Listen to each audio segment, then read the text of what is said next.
Hey guys, tonight we're slipping into the silk-draped bedchambers of the Ottoman Empire, where for over 6 centuries one of history's most powerful civilizations mastered the delicate art of safe sex.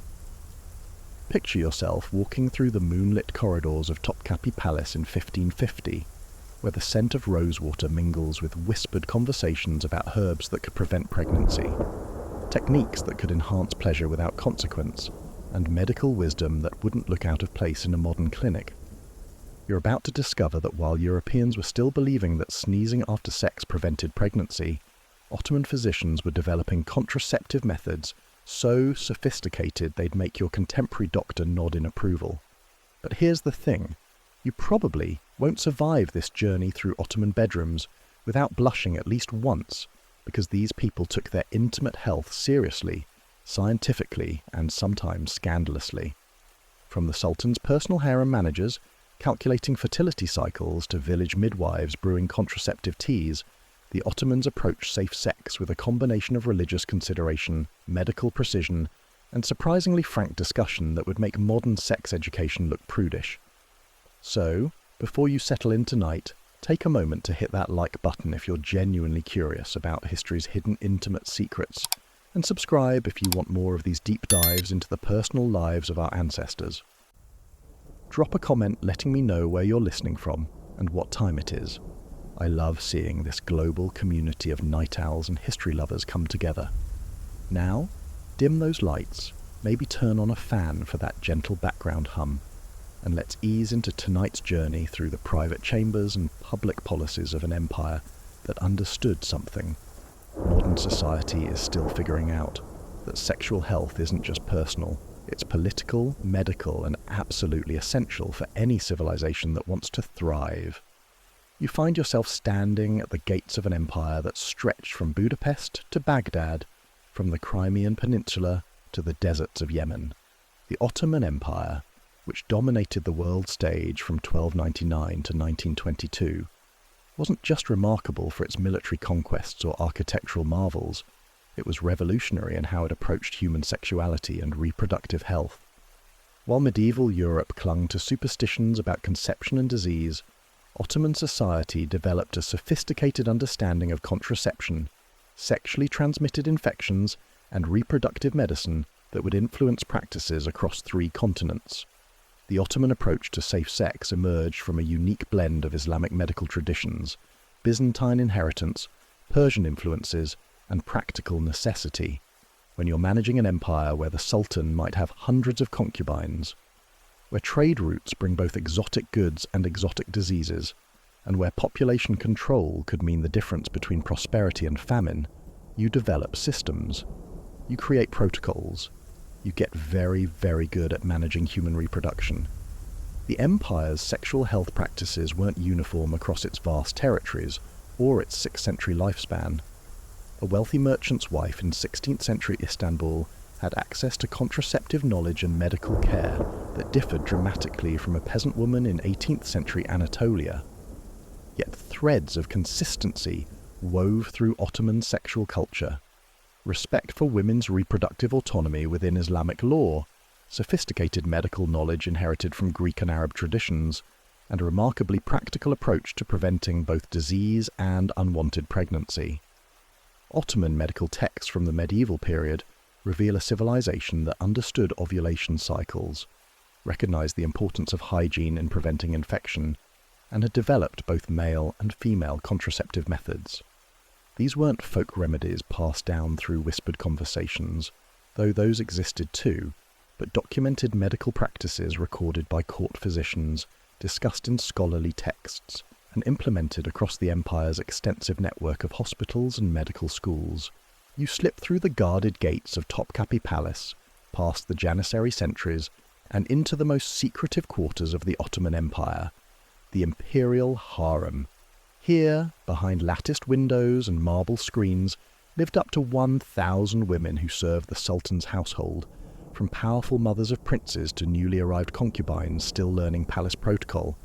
But this wasn't just a place of silk cushions and golden jewellery. It was a sophisticated medical ecosystem where preventing pregnancy wasn't just personal choice, it was imperial policy. The harem's medical hierarchy started with the Valide Sultan, the Sultan's mother, who wielded enormous power over reproductive decisions. Below her, the harem's medical staff included specialized midwives, herbalists, and even female physicians who trained in the empire's medical schools. These women understood something that would baffle European courts for centuries, that controlling fertility meant controlling power, and that required medical expertise, not just luck. You watch as the harem's chief midwife, a woman known as the Kethuda Kardan, conducts her morning rounds. She carries a leather satchel filled with herbal preparations, pennyroyal for preventing implantation, silphium extract imported at enormous cost from North Africa, and carefully measured doses of mercury-based compounds that could terminate early pregnancies. Historians still argue whether these mercury treatments were more dangerous than the pregnancies they prevented, but palace records suggest they were used with surprising precision and medical supervision. The harem's contraceptive methods combined Islamic medical traditions with knowledge gathered from across the empire's territories. Persian physicians had contributed detailed understanding of herbal abortifacients, while Byzantine medical texts provided anatomical knowledge that helped Ottoman doctors understand fertility timing. The result was a contraceptive system that operated on multiple levels: dietary restrictions during fertile periods, herbal preparations that suppressed ovulation, and barrier methods that prevented conception entirely. One of the most sophisticated aspects of harem medicine was cycle tracking. Palace records show that the medical staff maintained detailed calendars of each woman's menstrual cycles, noting patterns that could predict fertility windows. This wasn't just for contraception, it was also used strategically to maximize the chances of conception when a particular concubine was chosen to bear the Sultan's child. The Ottoman court understood that timing was everything in reproduction, and they approached it with mathematical precision. The harem's medical practices extended beyond contraception to comprehensive sexual health care. Regular examinations by female physicians helped detect and treat sexually transmitted infections before they could spread through the palace. The women bathed daily in the harem's private baths, using soap formulations that included antimicrobial herbs. Their diet was carefully regulated to include foods believed to support reproductive health: dates, figs, and honey for general vitality, but also specific herbs that could influence fertility. Perhaps, most remarkably, the harem developed its own pharmaceutical production. Palace workshops created suppositories from beeswax and herbal extracts, brewed contraceptive teas according to precisely documented recipes, and even manufactured primitive versions of what we'd recognize today as spermicidal preparations. These weren't crude folk remedies. They were sophisticated medical products created by women who understood both chemistry and anatomy. The harem's influence on Ottoman sexual health extended far beyond palace walls. Concubines who left the palace often carried this medical knowledge with them, sharing contraceptive techniques with women in their new households. The Valide Sultan sometimes sent medical supplies to women in the broader court, spreading palace-level healthcare through the empire's elite circles. But the harem's medical sophistication came with a dark side.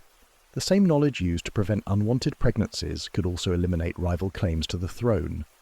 Palace intrigue sometimes involved deliberate sterilization of potential competitors, and the medical staff's expertise in reproductive manipulation made them powerful players in Ottoman succession politics. The line between medical care and political control was often razor-thin in the imperial household. You find yourself caught in the fascinating tension that defined Ottoman sexual culture, the delicate balance between Islamic religious law and the very human realities of intimate life. As you walk through the streets of 16th century Istanbul, you realize that the Ottoman Empire had to navigate something no other Islamic civilization had attempted on such a scale, creating a sexual health system that honored religious principles while managing the practical needs of a massive, diverse population. Islamic law, or Sharia, provided the foundation for Ottoman attitudes towards sexuality and reproduction. The Quran and Hadith offered guidance on sexual conduct, marriage, and family planning, but they left considerable room for interpretation, room that Ottoman religious scholars and physicians would explore with remarkable creativity. The concept of azl, or withdrawal, was explicitly permitted in Islamic texts, giving Ottoman couples a religiously sanctioned contraceptive method. But the empire's scholars went much further, developing theological arguments that justified a wide range of reproductive choices. The Ottoman religious establishment included a remarkable figure, the Shaykhul Islam, the empire's highest religious authority, who regularly issued fatwas, religious rulings, on sexual and reproductive matters. These weren't abstract theological debates, but practical guidance for everyday life. Could a woman use herbal contraceptives without her husband's permission? Was it acceptable to delay pregnancy for economic reasons? Could spouses engage in sexual practices that provided pleasure without procreation? The Shaykhul Islam's office addressed these questions with nuanced rulings that balanced religious principle with human necessity. One of the most progressive aspects of Ottoman Islamic interpretation was the recognition of women's reproductive autonomy within marriage. While European Christian doctrine often treated women's bodies as their husband's property, Ottoman religious law acknowledged that women had legitimate reasons to control their fertility, health concerns, economic hardship, or the need to care for existing children. This theological framework gave Ottoman women considerably more reproductive freedom than their European contemporaries enjoyed. The empire's medical establishment worked closely with religious authorities to ensure that contraceptive practices remained within acceptable Islamic bounds. Ottoman physicians wrote extensively about the religious permissibility of various reproductive health measures, creating a medical literature that was simultaneously scientific and theologically sound. These texts discussed everything from the timing of withdrawal to the religious status of herbal abortifacients, providing both medical instructions and religious justification. Historians still argue whether Ottoman religious flexibility reflected genuine theological development or pragmatic accommodation to imperial needs. Some scholars suggest that managing an empire with multiple wives, numerous concubines, and diverse populations required religious interpretations that prioritized social stability over strict doctrinal purity. Others argue that Ottoman Islamic scholars were genuinely progressive in their understanding of human sexuality and reproductive rights.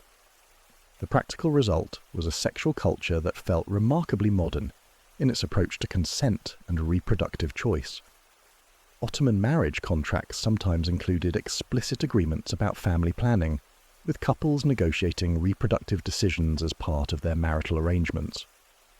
Women could stipulate conditions about pregnancy spacing or maximum family size, and these agreements carried legal weight under Ottoman law.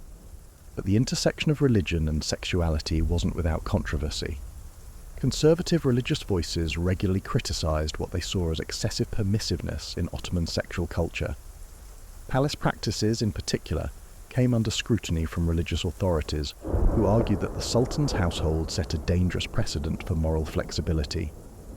These tensions played out in religious courts, scholarly debates, and sometimes violent confrontations between conservative and progressive factions. The Ottoman approach to sexually transmitted infections also reflected this religious medical synthesis. Islamic emphasis on cleanliness aligned perfectly with medical understanding of disease prevention, creating a culture where regular bathing, genital hygiene, and sexual health monitoring were seen as religious obligations rather than mere medical recommendations. The empire's public baths became centers not just for physical cleanliness, but for religious purification and community health education. This religious framework even influenced how Ottomans understood sexual pleasure itself. Unlike medieval Christian traditions that often viewed sexual enjoyment with suspicion, Ottoman Islamic interpretation celebrated marital intimacy as a divine gift that should be enjoyed responsibly. This theological foundation supported the development of sexual practices that prioritized mutual satisfaction while maintaining reproductive control, an approach that wouldn't look out of place in modern relationship counseling. You step into the bustling marketplace of Ottoman Constantinople, where among the spice merchants and silk traders, you discover some of the empire's most powerful medical practitioners, the midwives. These weren't just birth attendants waiting for labor to begin. They were the empire's unofficial contraception specialists, herbalists, and reproductive health experts rolled into one. Armed with knowledge passed down through generations and refined through centuries of practice, Ottoman midwives wielded an arsenal of techniques that would make modern family planning clinics take notes. The Ottoman midwife's toolkit was legendary across the Mediterranean world.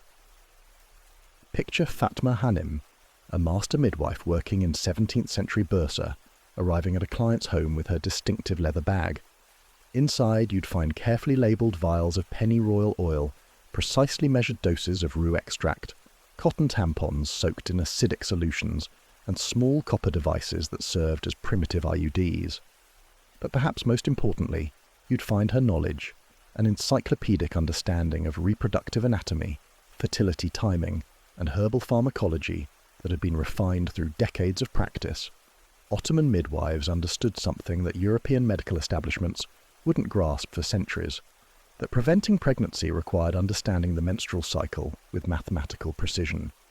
They developed tracking systems that monitored not just the timing of menstruation, but also changes in cervical mucus, body temperature, and sexual desire that indicated fertile periods. This knowledge allowed them to advise couples on both conception and contraception with remarkable accuracy. The herbal contraceptives in a midwife's arsenal were sophisticated pharmaceutical preparations, not crude folk remedies. They knew that Queen Anne's lace seeds could prevent implantation if taken within hours of intercourse, that wild carrot root could induce menstruation when pregnancy was suspected, and that certain combinations of herbs could suppress ovulation for months at a time. More importantly, they understood dosages, timing, and the dangerous interactions that could turn medicine into poison. Historians still argue whether Ottoman midwives actually understood the biological mechanisms behind their treatments, or simply observed empirical results over generations. But their success rates suggest a level of medical sophistication that rivals modern contraceptive methods. Palace records indicate that midwives working in the imperial harem achieved pregnancy prevention rates of over 80%, remarkable for any era, but particularly impressive for the 16th century. The training of Ottoman midwives was as rigorous as that of male physicians, though it followed different pathways. Young women apprenticed with master midwives for years, learning not just practical techniques, but also the business skills needed to build a practice. They studied anatomy using detailed Persian and Arabic medical texts, learned to read and write so they could maintain patient records, and developed the diplomatic skills needed to navigate the complex social relationships that surrounded reproductive health. Ottoman midwives also served as the empire's primary sexual health educators. They taught young brides about anatomy, pleasure, and reproduction in premarital consultations that were both medical appointments and sex education classes. They explained how to prevent transmission of sexually transmitted infections, demonstrated proper hygiene techniques, and provided ongoing counselling that helped couples maintain healthy, intimate relationships throughout their marriages. The economic power of Ottoman midwives was substantial. Successful practitioners commanded fees that rivaled those of male physicians, and the most skilled midwives served wealthy families across multiple generations. Some established what we'd recognise today as medical dynasties, with knowledge and practices passing from mother to daughter through carefully guarded family traditions. The wealthiest midwives owned property, funded charitable works, and wielded considerable influence in their communities. But the midwife's work was also dangerous in ways that went beyond medical complications. They operated in a legal grey area where contraception was religiously permissible but socially controversial. A midwife whose contraceptive methods failed might face accusations of incompetence, while one whose methods succeeded too well might be suspected of practicing magic. They had to balance their clients' needs against community expectations, religious requirements, and their own safety. The Ottoman midwife's influence extended far beyond individual patients. They served as informal networks for sharing medical knowledge across the empire, carrying techniques from Istanbul to Damascus, from Cairo to Sarajevo. When a midwife relocated or married into a new community, she brought her medical knowledge with her, gradually spreading contraceptive techniques and sexual health practices throughout Ottoman territories. You might assume that contraception in the Ottoman Empire was primarily a woman's responsibility, but you'd be missing one of the most fascinating aspects of Ottoman sexual culture: the sophisticated methods that men used to prevent unwanted pregnancies. Ottoman males, from sultans to shopkeepers, took an active role in family planning that would surprise anyone familiar with traditional gender roles in other historical civilizations. The most common male contraceptive method was azel, or coitus interruptus, which was not only religiously sanctioned, but actively encouraged by Ottoman physicians. But Ottoman men didn't just rely on willpower and timing, they developed training techniques that sound remarkably modern. Medical texts describe breathing exercises, meditation practices, and even physical conditioning regimens designed to improve a man's control during intimate moments. Some Ottoman gymnasiums included discreet training areas where men could practice these techniques away from public view. More intriguingly, Ottoman apothecaries sold herbal preparations specifically designed for male contraception. These included topical applications made from mint and camphor that numbed sensation and delayed climax, internal preparations that temporarily reduced sperm production, and even primitive condoms made from lamb intestines that had been treated with oils and herbs. The sophistication of these products suggests that Ottoman men were expected to take reproductive responsibility seriously, not just leave it to their partners. Ottoman physicians understood male fertility in ways that wouldn't be matched in Europe for centuries. They knew that heat could temporarily sterilize men, leading to the practice of therapeutic hot baths for men who wanted to avoid fathering children for specific periods. Some Ottoman bathhouses even offered specialized treatments where men would soak in waters heated to precisely calculated temperatures, combined with herbal preparations that enhanced the sterilizing effects. The empire's military culture contributed unique approaches to male contraception. Ottoman soldiers on campaign received medical guidance about preventing both pregnancy and disease during their travels. Military physicians distributed herbal preparations that could reduce fertility during long deployments, and soldiers were taught hygiene practices that served dual purposes, preventing sexually transmitted infections while reducing the likelihood of unwanted pregnancies with local women they might encounter. Historians still argue whether these military contraceptive practices were motivated by practical concerns about supporting illegitimate children, or by broader imperial policies about genetic mixing in conquered territories. Whatever the motivation, the result was an army that was remarkably well educated about sexual health and reproductive control, knowledge that soldiers carried back to their home communities when their service ended. Ottoman men also had access to mechanical contraceptive devices that were surprisingly sophisticated. Archaeological evidence from Ottoman sites includes small metal and leather devices that appear to be primitive versions of male contraceptive sheaths. These weren't just crude barriers, but engineered products that included features like textured surfaces for enhanced sensation and adjustable fittings for different anatomies. The craftsmanship suggests these were luxury items produced by skilled artisans for wealthy clients. The social expectations around male contraception varied dramatically across Ottoman society. Wealthy merchants and court officials were expected to demonstrate reproductive responsibility as part of their social status. Having too many children could be seen as evidence of poor planning or lack of self-control. In contrast, farmers and craftsmen were often encouraged to have larger families, but even they had access to contraceptive knowledge when economic circumstances required family limitation. The Ottoman approach to male sexual health extended beyond contraception to comprehensive reproductive medicine. Palace physicians maintained detailed records of male fertility, tracking factors that influence sperm production, and developing treatments for male infertility. They understood that diet, exercise, stress, and age all affected male reproductive capacity, and they developed lifestyle recommendations that sound remarkably similar to modern fertility counseling. Perhaps most remarkably, Ottoman culture included frank discussions about male sexual responsibility that challenged traditional gender assumptions. Religious texts written by Ottoman scholars emphasized that men had obligations to consider their partner's health, family economics, and emotional well-being when making reproductive decisions. This theological framework created social pressure for men to actively participate in family planning, rather than simply defer to female management of reproduction. The training of young Ottoman men included explicit education about contraceptive techniques and sexual responsibility. Coming-of-age ceremonies sometimes included private consultations with male physicians who provided practical guidance about preventing unwanted pregnancy and sexually transmitted disease. This wasn't whispered folk wisdom, but formal medical education that prepared young men for reproductive responsibility.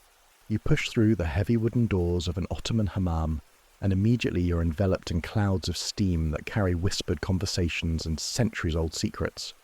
These public bathhouses weren't just places for washing, they were the empire's unofficial universities of sexual health, where women shared contraceptive knowledge, diagnosed each other's intimate problems, and maintained a parallel medical system that operated entirely outside male oversight.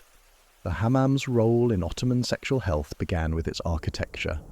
The bathing chambers were designed with multiple temperature zones, from the tepid entry rooms to the scalding hot stone platforms of the harem. This temperature variation wasn't just for comfort. Ottoman women understood that heat could influence fertility, and they used the bathhouse's controlled environment to manipulate their reproductive cycles. Women trying to conceive would spend time in the hottest chambers during specific phases of their menstrual cycles, while those seeking to prevent pregnancy would time their visits differently. But the real magic happened in the cooling rooms, where women gathered after their baths to share knowledge that had been accumulating for generations. Picture yourself sitting on marble benches, wrapped in linen towels, listening to conversations that would make modern gynecologists take notes. Older women taught younger ones how to recognize fertility signs, shared recipes for contraceptive preparations, and passed down techniques for managing sexual health that had been refined through centuries of practice. The hammam's attendants, known as telaks, were often the most knowledgeable sexual health practitioners in their communities. These women had seen thousands of bodies, understood the normal variations in female anatomy, and could diagnose problems that male physicians might never encounter. They knew which herbal steams could ease menstrual pain, which massage techniques could help with fertility problems, and which warning signs indicated serious reproductive health issues. Historians still argue whether the medical knowledge shared in hammams was based on empirical observation or inherited folk wisdom, but the consistency of practices across the empire suggests sophisticated understanding. Women in Istanbul used the same contraceptive steams as women in Cairo, the same fertility massage techniques as women in Damascus. This standardization implies that hammam medicine was more than local tradition. It was a systematic medical practice that spread through the empire's bathing networks. The social dynamics of hammam medicine were as important as the medical techniques themselves. The bathhouses created a space where women could discuss intimate problems without male oversight, where social hierarchies temporarily dissolved in shared nudity and steam. A wealthy merchant's wife might learn contraceptive techniques from a servant, while a young bride could receive sexual health advice from experienced matrons who had no other connection to her family. The hammam's contraceptive methods were remarkably sophisticated. Women used vaginal steams infused with specific herbs to create environments hostile to sperm, practiced internal massage techniques that could dislodge early pregnancies, and shared knowledge about dietary changes that could influence fertility. Some hammams even maintained supplies of contraceptive materials, pessaries made from natural sponges, herbal douches, and oils that served as primitive spermicides. The Ottoman hammam's approach to sexually transmitted infections was equally advanced.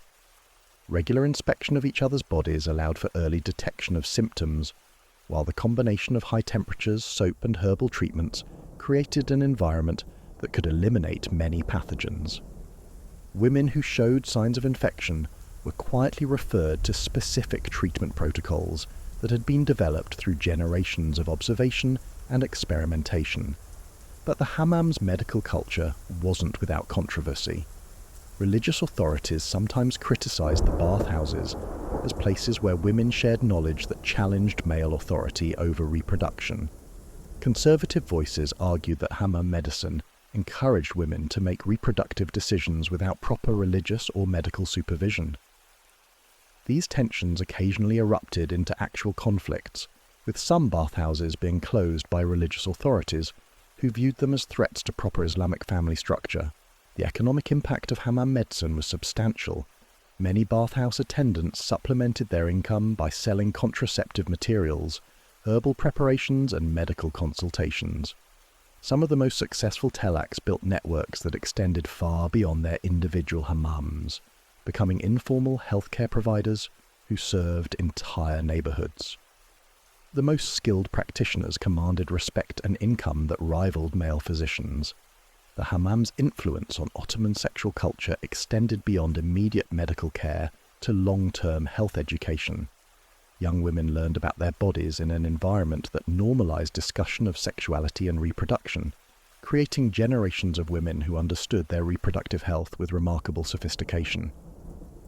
This education often proved crucial when medical emergencies arose, as women trained in hammam medicine could provide care that might save lives when male physicians were unavailable. You wander through the grand bazaar of Istanbul, past merchants hawking silks and jewels, until you reach a discreet corner where spice vendors offer something far more intriguing than flavor enhancers, aphrodisiacs and fertility controllers that blur the line between pleasure and contraception. In Ottoman culture, the same substances that could ignite passion could also prevent its consequences, creating a sophisticated understanding of how sexual enhancement and reproductive control worked hand in hand. The Ottoman approach to aphrodisiacs was remarkably scientific for its era.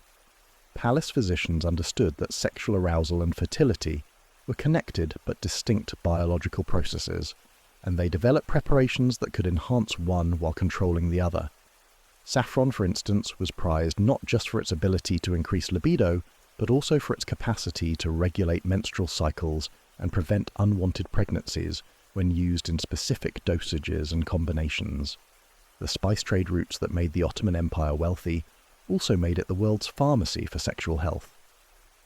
Merchants brought ginseng from China that could boost male virility while temporarily reducing sperm production, cardamom from India that enhanced female pleasure while serving as a natural contraceptive, and cinnamon from Ceylon that could simultaneously increase sexual desire and prevent conception. These weren't random folk beliefs. Ottoman physicians documented the dual effects of these substances with careful observation and precise dosing instructions. Perhaps the most fascinating aspect of Ottoman aphrodisiac culture was the concept of balanced pleasure, the idea that sexual satisfaction and reproductive control should work together rather than in opposition. Palace cooks prepared elaborate meals designed to enhance intimacy while managing fertility, combining ingredients that would increase sexual appetite with others that would prevent pregnancy. These weren't crude folk remedies, but sophisticated pharmaceutical preparations disguised as gourmet cuisine. The Ottoman understanding of female aphrodisiacs was particularly advanced. They recognized that women's sexual response was more complex than men's, and developed preparations that addressed multiple aspects of female sexuality simultaneously. A typical female aphrodisiac might include damiana to increase libido, wild yam to regulate hormones, and pennyroyal to prevent conception, all combined in a single preparation that enhanced pleasure while maintaining reproductive control. Historians still argue whether Ottoman physicians truly understood the biochemical mechanisms behind their aphrodisiac contraceptives, or simply observed empirical results over generations. But the consistency of their formulations and the documentation of their effects suggest a level of pharmacological understanding that wouldn't be matched in Europe for centuries. Palace medical texts describe preparations with ingredient lists that read like modern pharmaceutical formulations, complete with precise dosages and timing instructions. The social role of aphrodisiacs in Ottoman culture extended far beyond the bedroom. These preparations were often given as wedding gifts, with families passing down recipes that represented generations of accumulated knowledge about sexual health and reproductive control. The most valuable aphrodisiac recipes were closely guarded family secrets, worth more than gold or jewels, because they represented the key to successful marriages and controlled fertility. Ottoman markets developed a sophisticated trade in sexual enhancement materials that operated parallel to the official spice commerce. Discreet vendors specialized in preparations that could enhance male performance, increase female pleasure, or prevent unwanted pregnancy, often all three simultaneously. These merchants understood their products with encyclopedic knowledge, able to recommend specific combinations for different ages, health conditions, and reproductive goals. The preparation of Ottoman aphrodisiac contraceptives was an art form that combined chemistry, timing, and ritual. Many recipes required ingredients to be harvested at specific lunar phases, processed using particular techniques, and combined in precise sequences that resembled modern pharmaceutical protocols. The most effective preparations often required weeks or months of careful preparation, with ingredients being aged, fermented, or distilled to achieve maximum potency. But the use of aphrodisiacs as contraceptives wasn't without risks. The same substances that could prevent pregnancy could also cause serious health problems if used incorrectly. Ottoman medical texts include detailed warnings about overdoses, dangerous combinations, and signs of toxicity that users needed to recognize. The most potent preparations were restricted to trained physicians and experienced midwives, who understood both their benefits and their dangers. The Ottoman approach to male aphrodisiacs reflected their sophisticated understanding of masculine sexuality and reproductive responsibility. Preparations designed for men often included ingredients that would enhance performance while reducing fertility, allowing for satisfying intimate experiences without reproductive consequences. These formulations recognized that male sexual satisfaction and reproductive control weren't competing goals, but complementary aspects of mature sexuality.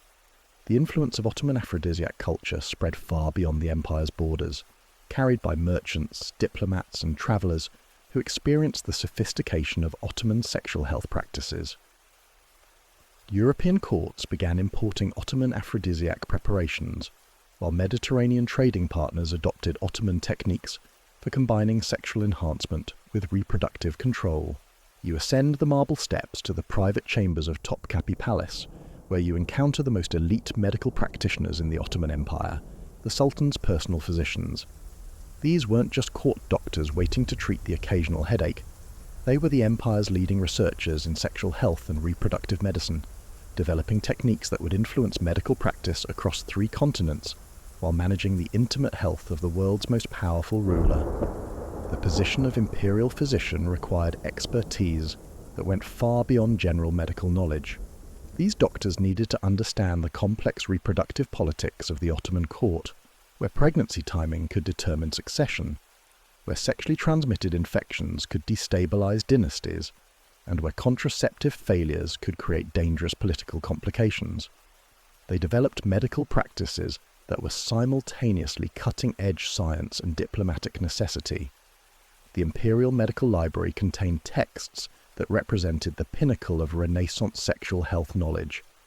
You'd find translated Greek manuscripts on anatomy, Persian treatises on herbal contraception, Arab medical texts on sexually transmitted diseases, and original Ottoman research that synthesized knowledge from across the known world. These weren't just collections of folk remedies, but systematic medical literature that documented reproductive health with scientific precision. Sultan Suleiman the Magnificent's personal physician, a man known as Hakim Bashi, left behind medical notes that read like modern reproductive endocrinology textbooks. He documented the relationship between stress and fertility, understood how nutrition affected reproductive health, and developed hormone therapy techniques using animal extracts that wouldn't be matched in European medicine for centuries. His observations about the menstrual cycle's relationship to conception and contraception were accurate enough to serve as the foundation for modern family planning methods. The imperial physician's approach to male sexual health was particularly sophisticated. They understood that the Sultan's reproductive capacity was a matter of state security. Too many heirs could create succession crises, while too few could endanger the dynasty. They developed techniques for managing male fertility that could enhance or suppress reproductive capacity as political circumstances required, using combinations of diet, exercise, herbal preparations, and even temperature therapy. Historians still argue whether the imperial physician's sexual health innovations were driven by genuine scientific curiosity or by the practical necessities of managing royal reproduction. The evidence suggests both motivations operated simultaneously. The unique challenges of court life created demand for medical innovations that pushed the boundaries of contemporary knowledge while contributing to broader understanding of human sexuality and reproduction. The palace medical staff included specialists who focused exclusively on sexually transmitted infections, understanding that diseases contracted by the Sultan could spread throughout the imperial household with devastating political consequences. These physicians developed diagnostic techniques that could identify infections in their early stages, treatment protocols that could eliminate diseases before they became systemic, and prevention strategies that protected the entire court from sexual health complications. The imperial physicians' research extended beyond immediate court needs to broader questions of public health and population management. They studied fertility patterns across the empire, documented the relationship between nutrition and reproductive health, and developed public health recommendations that influenced Ottoman social policy. Their work represented some of the earliest systematic research into population-level reproductive health. The training required to become an imperial physician was extraordinarily rigorous. Candidates studied for years at the empire's medical schools, mastered multiple languages to read international medical texts, and completed apprenticeships with established court physicians that could last for decades. They needed to understand not just medicine but also palace politics, religious law, and diplomatic protocol, skills that were essential for managing the sexual health of an imperial household. The imperial physicians' innovations in contraceptive technology were remarkable for their era. They developed intrauterine devices made from precious metals, created barrier methods using silk and precious stones, and formulated hormonal preparations from animal extracts that could suppress ovulation for months at a time. These weren't crude folk remedies, but sophisticated medical devices that demonstrated advanced understanding of reproductive anatomy and physiology. But the imperial physicians' work was also constrained by the political realities of court life. They needed to balance medical best practices against religious requirements, individual health needs against dynastic necessities, and scientific innovation against traditional expectations. A physician who recommended contraception at the wrong political moment might find himself exiled or worse, while one who failed to prevent an unwanted pregnancy could face similar consequences. The imperial physicians' influence on Ottoman medicine extended far beyond the palace walls. Many court physicians established private practices after their palace service, carrying advanced medical knowledge into the broader community. Others founded medical schools, wrote textbooks, or trained the next generation of physicians who would spread Ottoman sexual health innovations throughout the empire and beyond its borders. You step out of the palace gates and into the bustling streets of Ottoman society, where you discover that contraceptive knowledge didn't remain locked away in royal chambers. It flowed through the empire's social hierarchy like water finding its level, adapting to different economic circumstances, religious interpretations, and cultural needs as it spread from the sultan's court to the humblest village cottage. The dissemination of reproductive health knowledge through Ottoman society followed predictable but fascinating patterns. Palace physicians often established private practices after their court service, bringing imperial-level medical expertise to wealthy merchant families who could afford sophisticated contraceptive care. These physicians adapted palace techniques for civilian use, creating scaled-down versions of royal reproductive health protocols that maintained their effectiveness while working within more limited budgets. Wealthy Ottoman families developed their own reproductive health traditions that combined palace medicine with local knowledge. The great merchant houses of Istanbul, Bursa, and Izmir employed family physicians who specialized in contraceptive care, maintained household supplies of herbal preparations, and provided ongoing sexual health education for multiple generations. These families understood that controlling reproduction was essential for managing inheritance, maintaining social status, and ensuring economic stability. The Ottoman guild system played a crucial role in spreading contraceptive knowledge to the middle classes. Apothecaries, herbalists, and midwives formed professional organizations that standardized training, shared medical knowledge, and maintained quality control over contraceptive materials. A spice merchant in Damascus could obtain the same herbal contraceptives as his counterpart in Cairo, prepared according to guild standards that ensured consistent potency and safety. But perhaps, most remarkably, contraceptive knowledge reached even the poorest levels of Ottoman society through informal networks that operated entirely outside official medical structures. Village-wise women, traveling peddlers, and religious figures carried reproductive health information to communities that had no access to formal medical care. These informal practitioners adapted palace techniques to local resources, creating contraceptive methods that used readily available materials while maintaining therapeutic effectiveness. Historians still argue whether this democratization of reproductive health knowledge was intentional Ottoman policy or simply the inevitable result of social and economic forces. Some evidence suggests that the empire's administrators recognized that population control served broader governmental interests, leading to unofficial support for contraceptive education even in remote provinces. Other scholars argue that contraceptive knowledge spread despite government indifference, carried by individuals who recognized its personal and community value. The adaptation of contraceptive techniques across social classes required remarkable creativity and medical innovation. Wealthy families might use silver pessaries and imported spices, while poor families achieved similar results with locally crafted devices and indigenous herbs. The underlying medical principles remained consistent, but the implementation varied dramatically based on available resources and local medical traditions. Ottoman women's networks were particularly effective at spreading reproductive health knowledge across social boundaries. The hammam culture created connections between women of different social classes, while religious gatherings, market interactions, and family relationships provided additional opportunities for sharing contraceptive information. A servant who learned palace contraceptive techniques might carry that knowledge to her home village, while a merchant's wife might share sophisticated medical preparations with her neighbours.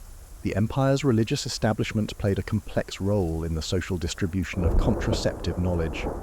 Progressive Islamic scholars provided theological justification for family planning across all social classes, arguing that reproductive responsibility was a religious obligation that applied to rich and poor alike. Conservative voices, however, sometimes resisted the spread of contraceptive knowledge to lower social classes, viewing population control as a privilege of the wealthy rather than a universal right. Economic factors created significant variations in how different social classes approached reproductive health. Wealthy families could afford multiple contraceptive methods, professional medical supervision, and emergency interventions when contraception failed. Poor families often relied on single methods, informal medical advice, and community support systems that might not always provide adequate care during reproductive health crises. The Ottoman military's role in spreading contraceptive knowledge was particularly significant for male reproductive health education. Soldiers from different social backgrounds learned sexual health techniques during their service, then carried this knowledge back to their home communities when they completed their military obligations. This created a network of men throughout the empire who understood sophisticated approaches to reproductive responsibility regardless of their original social class. Rural Ottoman communities developed their own adaptations of urban contraceptive techniques, using local plants and traditional knowledge to create reproductive health systems that served agricultural communities' specific needs.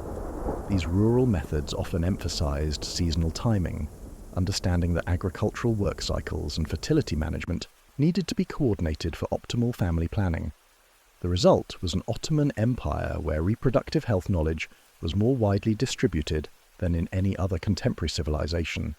From the Sultan's concubines to village farmers' wives, Ottoman women had access to contraceptive information and techniques that gave them unprecedented control over their reproductive lives, adapted to their specific circumstances, but based on shared medical understanding that connected all levels of society. You find yourself in the darker corners of Ottoman medical practice, where the sophisticated contraceptive systems you've witnessed begin to break down, and you discover how the empire dealt with the inevitable failures, complications and crises that arose when safe sex wasn't quite safe enough. Even the most advanced reproductive health system in the world couldn't prevent every unwanted pregnancy, eliminate every sexually transmitted infection, or avoid every reproductive health emergency that threatened individual lives and social stability. When contraception failed in the Ottoman Empire, the response varied dramatically, depending on social class, religious interpretation, and political circumstances. Wealthy families had access to skilled practitioners who could provide safe pregnancy termination using sophisticated surgical techniques and herbal preparations. These procedures were performed by experienced midwives and physicians who understood anatomy, used sterilized instruments, and provided aftercare that minimized complications.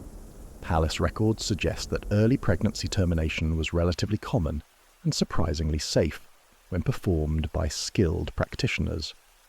But for poorer women, contraceptive failure often meant dangerous, desperate measures. Village midwives might attempt pregnancy termination using crude techniques that frequently resulted in infection, hemorrhage, or death.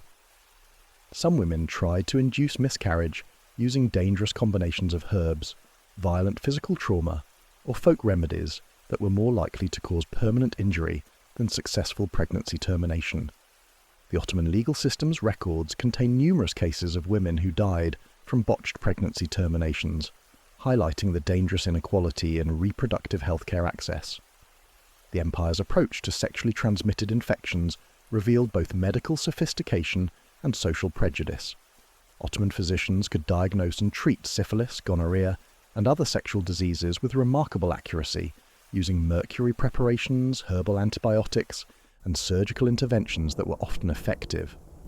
But the social stigma surrounding these infections meant that many sufferers delayed treatment, sought care from unqualified practitioners, or attempted self-treatment that often worsened their conditions. Historians still argue whether Ottoman sexually transmitted infection rates were higher or lower than those in contemporary European societies. Some evidence suggests that the empire's emphasis on hygiene, regular bathing, and sexual health education resulted in lower infection rates, while other sources indicate that the Ottoman military's extensive travels and the empire's diverse sexual culture may have facilitated disease transmission. What's clear is that Ottoman medical practitioners were generally more skilled at treating these infections than their European counterparts. The Ottoman legal system's approach to reproductive health failures reflected the complex intersection of religious law, social custom, and practical necessity. Islamic law provided frameworks for dealing with unwanted pregnancy, sexual disease, and reproductive health complications, but local interpretation and enforcement varied significantly. Some Ottoman courts were remarkably progressive in their approach to reproductive health crises, while others enforced strict penalties that could destroy lives and families. The empire's response to infant mortality and maternal death rates during childbirth revealed both medical advancement and persistent limitations. Ottoman physicians understood the importance of prenatal care, skilled birth attendants, and postpartum support, but they couldn't overcome the fundamental biological risks of pregnancy and childbirth in a pre-antibiotic era. Even the most sophisticated Ottoman medical care couldn't prevent the deaths of mothers and infants at rates that would be considered catastrophic by modern standards. When sexually transmitted infections spread through communities, the Ottoman response combined medical treatment with social control measures that could be both effective and oppressive. Infected individuals might be quarantined, their sexual partners traced and treated, and their activities monitored to prevent further transmission. These public health measures often worked, but they also created social stigma and economic hardship that could persist long after the medical crisis had passed. The Ottoman Empire's approach to reproductive health education included frank discussions about contraceptive failure and its consequences. Young people learned not just how to prevent pregnancy and disease, but also what to do when prevention failed. This education included information about early pregnancy signs, sexually transmitted infection symptoms, and the importance of seeking qualified medical care rather than attempting dangerous self-treatment. But the empire's reproductive health safety net was far from perfect. Rural communities often lacked access to skilled medical practitioners. Wealthy families could sometimes manipulate the legal system to avoid consequences of reproductive health crises, and social prejudices could prevent effective treatment of stigmatized conditions. The result was a healthcare system that was remarkably advanced for its era, but still left many individuals vulnerable to the consequences of reproductive health failures. The economic impact of reproductive health failures was substantial throughout Ottoman society. Families faced financial ruin from medical expenses, lost productivity from illness or death, and social consequences that could affect their economic opportunities for generations. The empire's response included charitable institutions that provided medical care for the poor, but these resources were often inadequate to meet the demand created by reproductive health crises. Perhaps most tellingly, the Ottoman Empire's approach to reproductive health failures reveals the fundamental tension between individual needs and social expectations that characterizes reproductive healthcare in any era. Even the most sophisticated medical system must grapple with the reality that reproductive health involves risks that can't be completely eliminated, consequences that can't be fully avoided, and moral complexities that can't be easily resolved. You walk through the corridors of Ottoman medical schools, where physicians are studying symptoms that would make modern doctors uncomfortable to discuss, as the empire grappled with sexually transmitted infections using knowledge that was centuries ahead of European medical understanding. The Ottoman approach to STI management reveals a civilization that understood disease transmission, developed effective treatments, and implemented public health measures that wouldn't be matched in the West until the advent of modern medicine. Ottoman physicians had inherited sophisticated medical knowledge about sexually transmitted diseases from Greek, Persian, and Arab sources, but they refined and expanded this knowledge through centuries of clinical observation. They could distinguish between different types of genital infections, understood that some diseases could be transmitted through sexual contact while others couldn't, and developed diagnostic techniques that relied on careful examination of symptoms, patient history, and disease progression patterns. The empire's medical literature includes detailed descriptions of syphilis that are remarkably accurate for the 16th century. Ottoman physicians understood that syphilis progressed through distinct stages, that it could affect multiple organ systems, and that it could be transmitted from mother to child during pregnancy. They developed mercury-based treatments that, while toxic, were often effective at controlling the disease's progression. More importantly, they understood that early treatment was crucial for preventing long-term complications. But perhaps most remarkably, Ottoman physicians recognized that prevention was more effective than treatment. They developed comprehensive sexual health education programs that taught people how to recognize STI symptoms, how to reduce transmission risk, and when to seek medical care. These programs were integrated into the empire's military training, religious education, and even marriage preparation protocols, creating a population that was unusually well informed about sexual health risks. The Ottoman approach to gonorrhea treatment was particularly sophisticated. Physicians used combinations of herbal preparations, dietary modifications, and physical therapies that could effectively treat the infection while minimizing side effects. They understood that gonorrhea could cause sterility if left untreated, and they developed follow-up protocols that monitored patients for months after initial treatment to ensure complete recovery. Historians still argue whether Ottoman STI treatment methods were based on accurate understanding of disease mechanisms or simply empirical observation of what worked. The evidence suggests a combination of both. Ottoman physicians clearly understood concepts like contagion, immunity, and disease progression that wouldn't be scientifically validated until the development of germ theory centuries later. The empire's public health response to STI outbreaks was remarkably modern in its approach. When syphilis epidemics threatened communities, Ottoman administrators implemented contact tracing, quarantine measures, and treatment programs that could effectively control disease spread. They established specialized hospitals for treating sexually transmitted infections, trained medical personnel in STI diagnosis and treatment, and developed pharmaceutical supply chains that could provide medications to affected populations. The social stigma surrounding sexually transmitted infections in Ottoman society was complex and sometimes contradictory. While Islamic medical tradition encouraged seeking treatment for any illness, the sexual nature of STI transmission created shame and secrecy that could prevent people from getting care. Ottoman physicians and religious leaders worked to combat this stigma, arguing that seeking treatment was a religious obligation and that shame should not prevent people from protecting their health and their partner's health. Ottoman military medicine included comprehensive STI prevention and treatment protocols that were essential for maintaining army effectiveness. Soldiers received regular medical examinations that included STI screening, had access to preventive treatments when traveling to areas with high infection rates, and were taught hygiene practices that reduced transmission risk. Military medical records suggest that Ottoman armies had lower STI rates than their European counterparts, largely due to these systematic prevention efforts. The empire's approach to female STI management was particularly progressive for its era. Ottoman physicians understood that women could be infected with sexually transmitted diseases even when they showed no symptoms, and they developed screening protocols that could detect asymptomatic infections. They also recognized that STI treatment needed to address both partners in a sexual relationship, leading to contact tracing and partner treatment programs that were remarkably effective at preventing reinfection. The economic impact of STI management in the Ottoman Empire was substantial, but generally viewed as a worthwhile investment. The empire funded specialized medical training, maintained supplies of expensive medications, and supported public health programs that required significant resources. But administrators understood that the cost of STI prevention and treatment was far less than the economic losses that would result from widespread sexual disease epidemics.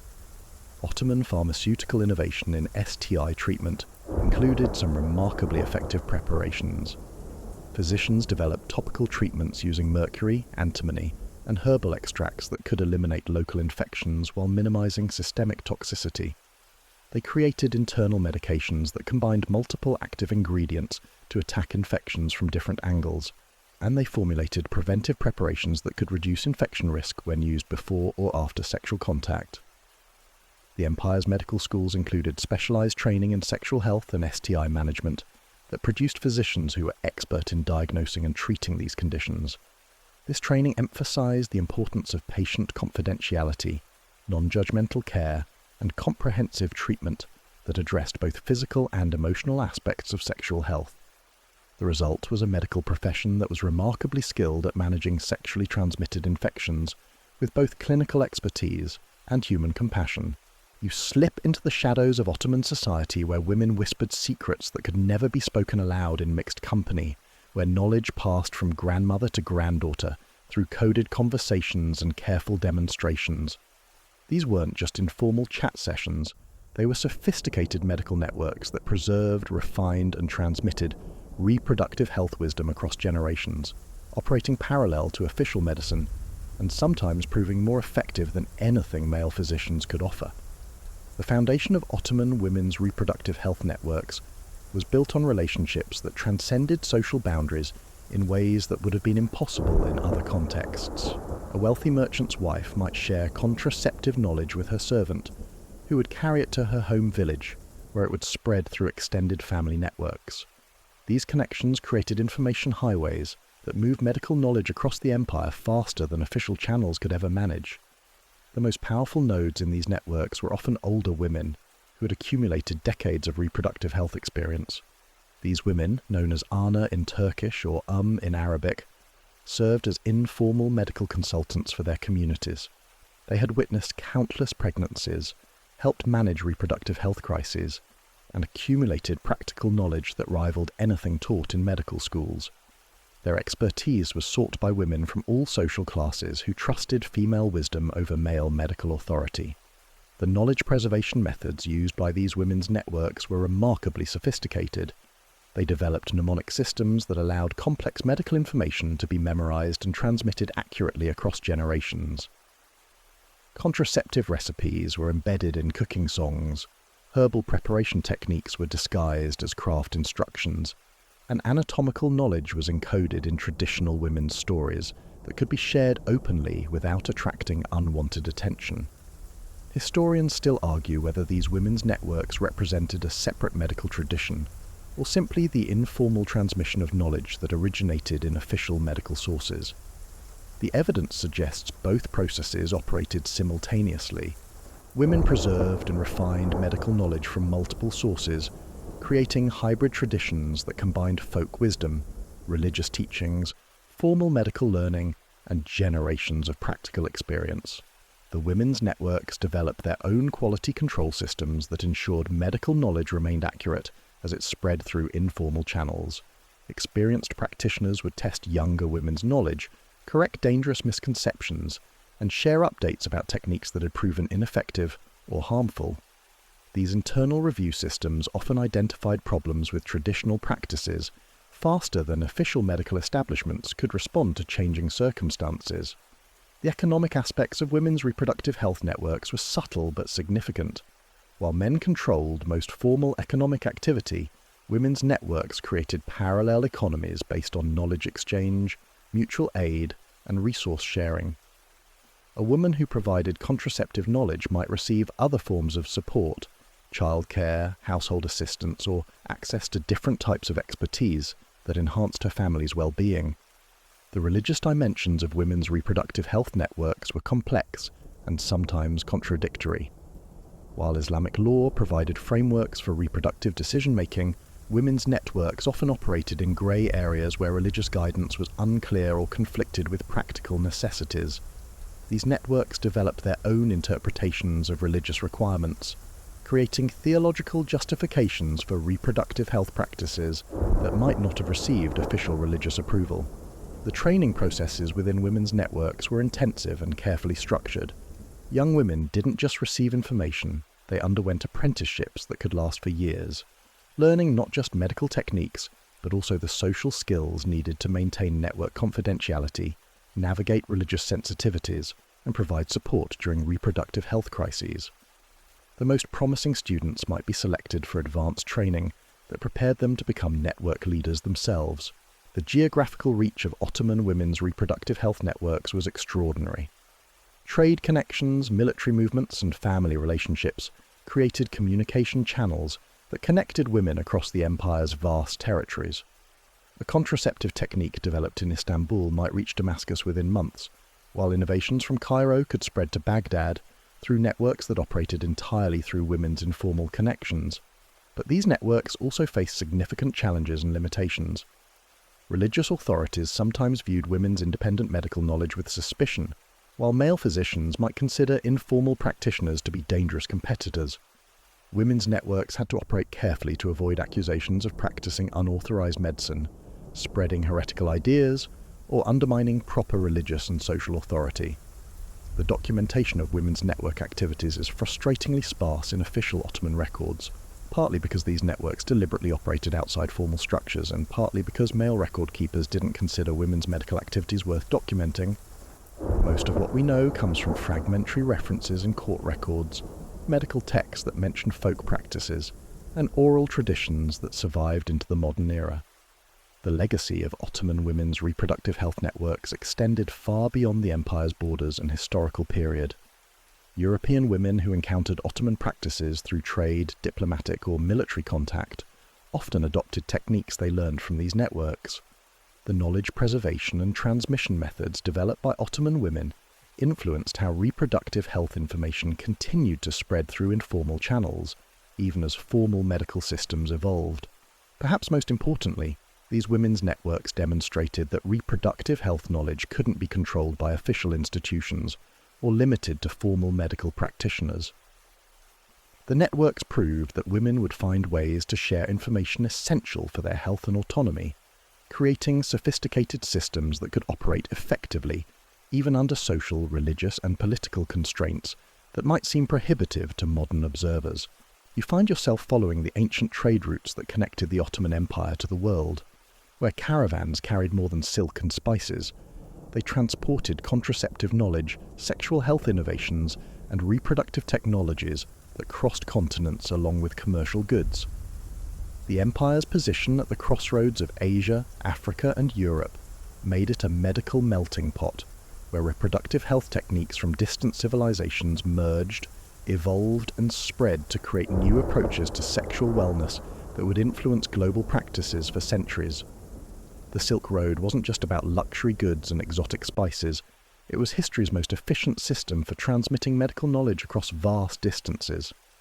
Ottoman merchants travelling to China brought back detailed accounts of Asian contraceptive techniques, including sophisticated understanding of herbal preparations that could prevent pregnancy for months at a time. Chinese physicians had developed acupuncture techniques that could influence fertility, herbal combinations that could regulate menstrual cycles, and diagnostic methods that could predict optimal timing for conception or contraception.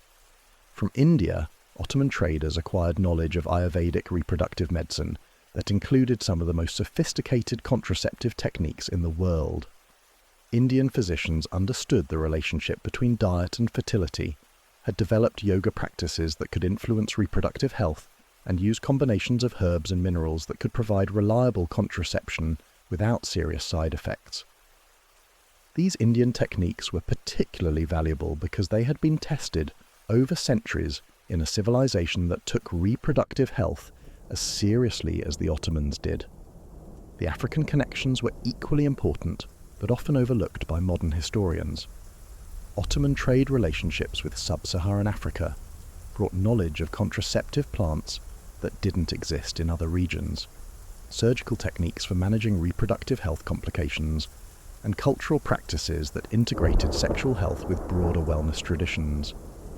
African midwifery knowledge was particularly sophisticated, including techniques for managing difficult births and preventing maternal mortality that weren't available elsewhere. European medical knowledge flowed into the Ottoman Empire through different channels, often through Jewish physicians who had been expelled from Spain and Portugal during the Inquisition. These physicians brought with them medical texts, surgical techniques, and pharmaceutical knowledge that had been developed in European medical schools. The integration of European medical knowledge with Ottoman practices created hybrid techniques that were often more effective than either tradition alone. Historians still argue whether the Ottoman Empire was primarily a transmitter of existing medical knowledge or an innovator that created new reproductive health techniques. The evidence suggests both processes operated simultaneously. Ottoman physicians and midwives were skilled at adapting foreign techniques to local conditions while also developing original innovations that would eventually spread to other regions through the same trade networks. The linguistic challenges of transmitting medical knowledge across cultures were substantial, but not insurmountable.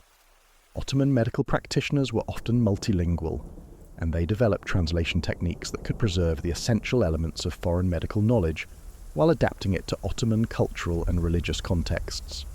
Medical texts were translated into Turkish, Arabic, and Persian, creating a multilingual medical literature that could be accessed by practitioners throughout the empire. The standardization of measurements and preparation techniques was crucial for ensuring that medical knowledge retained its effectiveness as it traveled across cultures. Ottoman physicians developed conversion systems that could translate foreign dosages into local equivalents, adaptation techniques that could substitute local ingredients for foreign ones, and quality control methods that could ensure imported medical preparations met Ottoman standards for safety and efficacy. The Islamic concept of seeking knowledge wherever it could be found provided religious justification for adopting foreign medical techniques, even when they came from non-Islamic cultures. This theological framework allowed Ottoman physicians to integrate Chinese, Indian, African, and European reproductive health knowledge without concerns about religious contamination. The result was a medical system that was genuinely international in its sources and applications. The military applications of internationally sourced reproductive health knowledge were significant for the Ottoman Empire's strategic capabilities. Armies equipped with effective contraceptive knowledge could campaign for longer periods without creating unwanted pregnancies in occupied territories. Soldiers who understood sexually transmitted infection prevention could maintain fighting effectiveness in foreign environments, where local diseases might otherwise devastate military units. The commercial aspects of medical knowledge transfer were substantial. Ottoman merchants who specialized in medical supplies developed international networks that could source rare ingredients from across the known world. These commercial relationships often included technology transfer agreements that allowed Ottoman physicians to learn foreign techniques in exchange for sharing their own innovations. The diplomatic implications of medical knowledge sharing were equally important. Ottoman ambassadors and diplomats often included medical practitioners who could share reproductive health knowledge with foreign courts while learning about innovations that might be useful in Ottoman territories.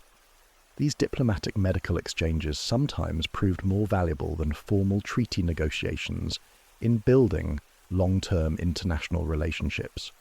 The standardization of medical training across the Ottoman Empire was partly driven by the need to ensure that internationally sourced knowledge could be properly implemented by local practitioners. Medical schools developed curricula that included foreign techniques alongside traditional Ottoman methods, creating a generation of physicians who were genuinely cosmopolitan in their medical knowledge and cultural understanding. The preservation of international medical knowledge in Ottoman archives created one of the world's most comprehensive collections of reproductive health information. These archives included translated texts, original research, case studies, and correspondence with foreign medical practitioners that documented the global state of reproductive health knowledge with unprecedented detail and accuracy. You witness the twilight of an empire as the 19th century brings unprecedented changes to Ottoman society, where centuries-old sexual health traditions collide with European medical modernization, Christian missionary influence, and political reforms that would fundamentally transform how the empire's people understood sexuality, reproduction, and intimate wellness. The traditional Ottoman approach to safe sex, sophisticated, religiously integrated, and socially accepted, suddenly finds itself challenged by foreign ideas that promise progress but often delivered confusion and cultural disruption. The Tanzimat reforms of the 1830s and 1840s brought European administrative systems into the Ottoman Empire, along with European attitudes towards sexuality and reproductive health that were often more restrictive than traditional Ottoman practices. European advisors, many of whom came from societies where discussion of sexual health was considered improper, were horrified by the Franco-Ottoman approach to contraception and sexual wellness. They viewed Ottoman sexual culture as evidence of moral decline that needed to be corrected through Western-style social reform. Christian missionary activities in Ottoman territories introduced European medical practices that sometimes conflicted with traditional Islamic approaches to reproductive health. Missionary doctors brought new surgical techniques and pharmaceutical knowledge, but they also brought moral attitudes that condemned many traditional Ottoman contraceptive practices as sinful or primitive. The result was a medical environment where patients might receive contradictory advice from traditional and modern practitioners, creating confusion about the best approaches to sexual health. The introduction of European medical education systems challenged the authority of traditional Ottoman medical practitioners. New medical schools modelled on European institutions taught that scientific medicine was superior to traditional knowledge, dismissing centuries of Ottoman reproductive health expertise as superstition. Young Ottoman doctors trained in these institutions often returned to their communities with attitudes that conflicted with established medical practices and social expectations. But the interaction between traditional and modern approaches wasn't entirely one-sided. Some European physicians working in Ottoman territories were impressed by the sophistication of traditional contraceptive methods and began incorporating Ottoman techniques into their own practices. These physicians documented traditional methods with scientific precision, creating some of the first systematic studies of non-European reproductive health practices. Historians still argue whether the modernization of Ottoman sexual health practices represented genuine medical progress or cultural imperialism that undermined effective traditional systems. The evidence suggests a complex process, where some European innovations genuinely improved reproductive health outcomes, while other changes created problems that hadn't existed under traditional systems. The changing role of women in 19th century Ottoman society affected reproductive health practices in complex ways. Legal reforms gave women new rights and educational opportunities, but they also disrupted traditional networks through which reproductive health knowledge had been transmitted. Younger women who received European-style education sometimes rejected traditional practices as backward, losing access to knowledge that had been refined over centuries. The economic changes accompanying Ottoman modernization affected access to reproductive health services. Traditional practitioners, who had provided contraceptive care based on community relationships and informal payment systems, found themselves competing with European-trained physicians who charged standardized fees and operated according to different business models. The result was often reduced access to reproductive health care for poorer populations who couldn't afford modern medical services. The Ottoman military's adoption of European medical systems created significant changes in how soldiers received sexual health education and care. Traditional military medicine had included comprehensive contraceptive education and STI prevention, but European-influenced military medical systems often emphasized different priorities. The result was sometimes increased rates of sexually transmitted infections and unwanted pregnancies among Ottoman military personnel. The press and publishing revolution of the 19th century created new opportunities for disseminating sexual health information, but it also created new forms of censorship and social control. Traditional reproductive health knowledge that had been transmitted through oral networks suddenly became subject to print censorship, religious review, and government regulation. Some valuable medical knowledge was lost because it couldn't be openly published under new social restrictions. The influence of European romantic ideals on Ottoman marriage practices affected traditional approaches to reproductive health within marriage. European concepts of romantic love and companionate marriage sometimes conflicted with traditional Ottoman approaches to sexuality that emphasized practical reproductive management alongside emotional intimacy. Young couples influenced by European romantic literature sometimes rejected traditional contraceptive practices as unromantic, leading to unplanned pregnancies and reproductive health complications. The development of modern pharmaceutical industries gradually replaced traditional Ottoman contraceptive preparations with standardized European products. While these modern products were sometimes more reliable and convenient, they were also more expensive and less accessible to rural populations. The transition from traditional to modern contraceptives created a period of confusion where people lost access to familiar methods without gaining reliable access to alternatives. The political pressures of the empire's decline affected reproductive health policies in ways that reflected broader social anxieties. As the Ottoman Empire lost territory and population to European powers, some administrators became concerned that traditional contraceptive practices were contributing to demographic decline. This led to policies that sometimes restricted access to contraceptive information and services, reversing centuries of relatively liberal reproductive health practices. The emergence of Turkish nationalism in the empire's final decades created new tensions around reproductive health practices. Turkish nationalists sometimes viewed traditional Ottoman sexual culture as evidence of Islamic backwardness that needed to be overcome through westernization, while Islamic conservatives argued that European influence was corrupting traditional moral values. These political conflicts created an environment where reproductive health practices became symbols of broader cultural and political struggles. The legacy of this transitional period would influence Turkish reproductive health policies well into the modern era, creating tensions between traditional and modern approaches that continue to affect how Turkish society understands sexuality, reproduction, and intimate wellness. And now, as the curtain draws on this long, scented journey through silks and steam, you find yourself in a quiet corner of modern-day Turkey. The lights of Istanbul glitter across the Bosphorus, and in the hushed distance the ghosts of the Ottoman Empire still murmur. But you're not chasing sultans or peeking into harems anymore. You're here for something far more intimate, the legacy, because safe sex, as practiced in the Ottoman world, didn't simply vanish with the empire's fall.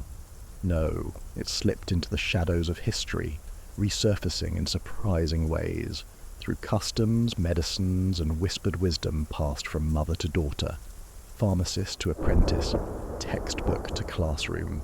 You begin to notice echoes. The little brown bottle in a Turkish pharmacy labelled with a faint clove icon. That's not just for fresh breath, it's part of an old herbal lineage once ground up by harem physicians. The soft cloth pouches in a village market that look like travel keepsakes.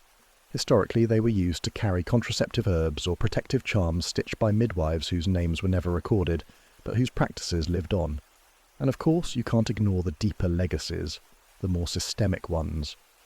Turkey's modern sexual health policies, its government-funded family planning programs, women's clinics, even the curriculum in medical schools, owe more to Ottoman texts than most people realize.